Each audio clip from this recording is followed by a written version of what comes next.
Hi, it's Greg Archer with MovieWeb. How are you both today? Good. How are you? Hi. I am good. Thank you so much for your time and congratulations on this. Thank Oh, thank you. you. Absolutely. So, Laura, congratulations. You captured the nuances of so many layered characters so well in House of Cards. So, why was it important for you to tell this particular story about these particular women, and in particular, even Maggie and the relationship with her teacher that we see here? Well, I read the book like so many and fell in love with Lisa Taddeo's writing and these real women that she captured. So I felt very fortunate that she chose me to be her partner on this. And I just think we're shining a light on many things of women's experiences that we don't see, the complexity, the variety. And that was something I was really excited to show, and for hopefully people to walk away feeling like they're not so alone by watching these women's stories.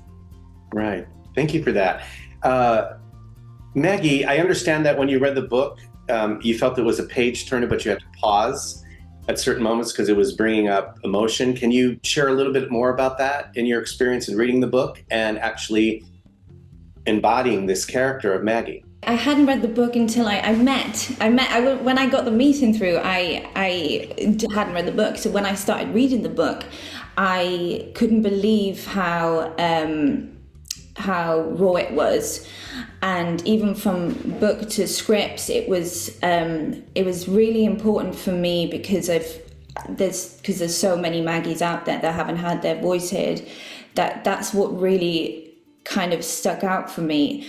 And it was hard at times to keep turning the pages because I'd never read anything like on a piece of paper that was so relatable at times, that was so complex, but or I'd felt seen. It was great across the board of every story, really.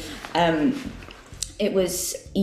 never ever read anything like it in my life. And that was true for me too with the Maggie story, that it was this deeply empathetic telling of the story where you really understood what happened, why what happened to her happened, and just such tender care of her and her story, and having the opportunity to tell this, which I think unfortunately so many women can relate to, was really a profound honor.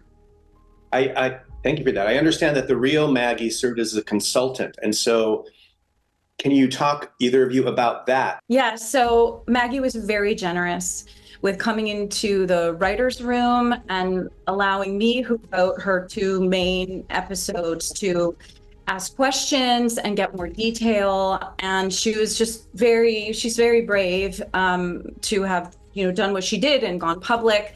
And she was very brave in sharing and recounting and reliving the experience for us to get it right, which was so, so very important to us. Gabrielle, how was that for you with the real Maggie? I didn't meet Maggie until the very end. And it was a conversation that we had actually about, we didn't want us to meet really, because I wasn't acting like, I wasn't walking like Maggie, wasn't, I didn't have a mannerism. That's what, not the point of it was. It was the point of me telling her story in the best possible way. So that's what the focus was. But when I met Maggie, it was a day I'll never forget. It was there's so much emotion. It was so emotional, and we just hugged. And we still keep in touch now.